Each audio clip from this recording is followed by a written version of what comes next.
Selamat pagi teman-teman. Mohon maaf saya host dari belakang tadi baru monitor cendrawasih bermain. Yaitu setiap pagi aktivitas saya masuk hutan untuk memastikan cendrawasih itu dia punya kondisi di dalam hutan. Nah ternyata tadi pagi dia masih bermain.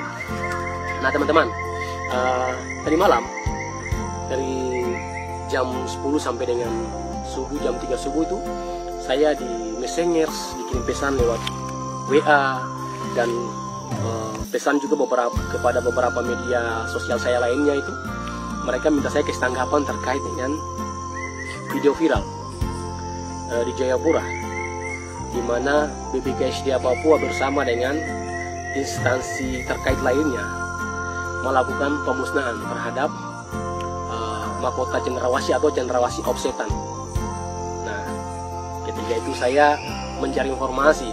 Nah, ternyata cendrawasih yang dibakar atau dimusnahkan itu merupakan hasil penyerahan masyarakat, hasil penyerahan dan juga hasil temuan atau hasil sitaan dari petugas dalam kegiatan patroli pengamanan satwa liar dan tumbuhan yang dilindungi di Provinsi Papua, yaitu di Jayapura.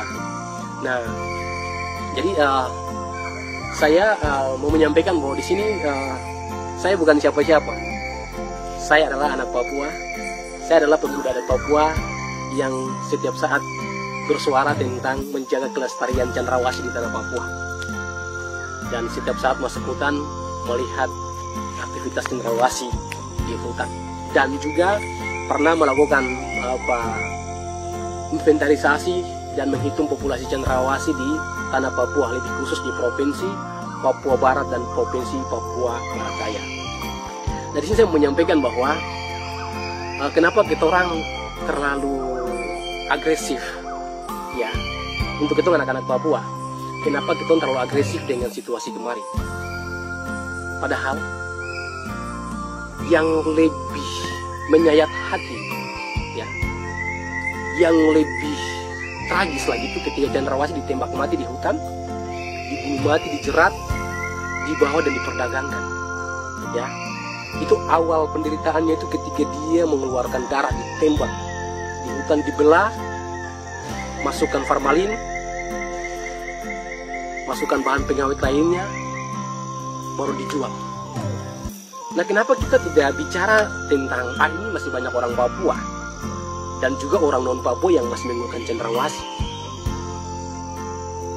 Sementara secara jelas-jelas cendrawasih adalah satwa endemik dan burung surga yang hari ini menghiasi indahnya tanah Papua.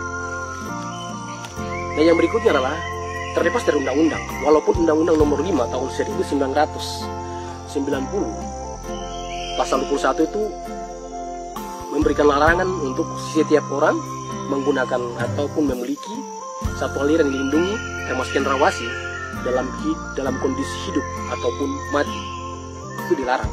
Terlepas daripada undang-undang yang pemerintah buat, hari ini kita bicara hati nurani, ya.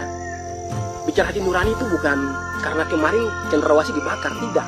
Kita bicara hati nurani ketika dia masih terbang, menari, bersuara indah di hutan, ditembak mati. Nah, itu yang tepat. Jangan kita orang melihat di hulunya, tapi kita lihat di hilir. Proses awal dia dibunuh di hutan sana. Nah, itu. Dan pada kesempatan ini saya mau sampaikan bahwa menjaga cendrawasih itu bukan tanggung jawab BBKSDA, tanggung jawab pemerintah, tanggung jawab siapa. Itu adalah tanggung jawab kita anak-anak Papua. Kita punya tanggung jawab moral, ya. Kita punya tanggung jawab untuk menjaga cendrawasih. Bukan jaga yang mati seperti yang kemarin itu yang kita jaga, tidak. Kita jaga yang masih hidup, yang masih terbang di hutan sana. Itu yang harus kita jaga. Nah, sampai ada tokoh-tokoh besar dari Papua yang akan bicara terkait dengan cendrawasih. Dan saya lihat semua komentar yang ada, komentar-komentar itu lebih tujuh kepada budaya, kepada aksesoris, kepada identitas. Mereka tidak bicara tentang, dalam komentar itu tidak pernah bicara tentang kelestarian satwa ini di hutan sana. Tidak ada yang bicara soal itu. Lebih banyak bicara merujuk kepada masalah budaya. Itu kan budaya orang Papua. Dan saya sering sampaikan bahwa Jangan kita bungkus dengan budaya. Jangan karena alasan budaya terus kita orang membiarkan cendrawasih ini dibunuh, dibantai untuk dijadikan mahkota taruh di kepala. Seakan-akan cendrawasih dia punya kesalahan besar sama kita, sehingga kita harus pakai ini di kepala, membuktikan bahwa ini kita membunuh Anda dan kita taruh di kepala. Nah, itu yang harus kita pikir. Dan saya juga sedikit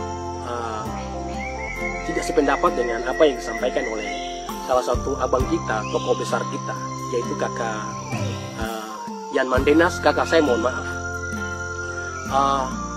Kenapa kakak cuma bicara tentang budaya? Yang saya tidak punya postingan itu, kakak fokusnya ke budaya. Kenapa hanya ke budaya? Kenapa hanya ke kekayaan budaya orang Papua? Tapi kenapa tidak bicara juga terkait kekayaan ekologi? Kekayaan keanekaragaman hayati Papua. Nah, kalau kita terlalu banyak bicara tentang budaya Papua, maka itu kita memberikan peluang untuk cendrawasih itu segera punah dari tanah Papua. Nah, ini. Dan saya berharap kakak sebagai tokoh besar, public figure untuk kita, dan menjadi panutan kami anak-anak atau adik-adik dari Papua, tolong supaya kakak juga bersuara agar cendrawasih itu harus dilindungi, bukan yang dilindungi yang sudah mati seperti kemarin, tetapi kita lindungi yang masih hidup di hutan sana, yang biarkan dia terbang di sana, ada di situ. Itu baru top, ya. Karena apa? Kita orang membantah atau kita orang agresif berkomentar terkait dengan satwa liar mati yang mau dimusnahkan, tetapi kita membiarkan satwa liar yang masih hidup di hutan sana dibunuh mati. Nah, ini dua hal yang berbeda. Nah, sehingga saya mau sampaikan bahwa mari kita sama-sama jaga cendrawasih. Pemusnahan kemarin adalah pukulan telak untuk kita anak-anak Papua, bahwa kalau kita membiarkan dibuat mahkota akan dimusnahkan dengan cara-cara seperti begitu. Tetapi mari jangan lagi digunakan untuk mahkota dalam alasan bentuk apapun, tidak boleh. Saya pernah sudah menyampaikan di video saya yang pernah teman-teman BBKSD gagalkan pengiriman cendrawasih di Solo. Saya sudah pernah menyampaikan bahwa dalam waktu yang dekat 6 provinsi yang ada di tanah Papua segera buat aturan, nah, sehingga jelas satwa itu terjaga dengan baik, supaya untuk menghiasi indahnya tanah Papua, supaya menjadi aset untuk generasi kita ke depan. Nah, jadi dengan demikian maka di sini saya berharap bahwa kita jangan menggiring opini. Kita sebagai tokoh publik, kita sebagai anak-anak muda Papua, anak-anak yang sudah punya pengetahuan luas, jangan kita menggiring opini yang membuat situasi di tanah Papua ini semakin tidak baik. Kita memberikan komentar, berikan pandangan secara profesional, dan sehingga diterima oleh semua orang. Nah, jadi hari ini kami punya komunitas-komunitas yang menjaga cendrawasih. Kami sedang tersenyum dan melihat bahwa kok kita membelah yang artinya sesuatu yang sudah tidak bernyawa. Kenapa kita tidak bersuara dengan yang masih hidup di hutan hari ini? Bagaimana caranya kita menjaga supaya jangan lagi ada perburuan liar, jangan lagi diperdagangkan, tetapi kita menjaga sehingga tetap lestari. Oleh sebab itu, akhir kata, jaga tanah Papua, jaga orang Papua, jaga kedamaian di tanah Papua, jaga cendrawasih. Salam hormat.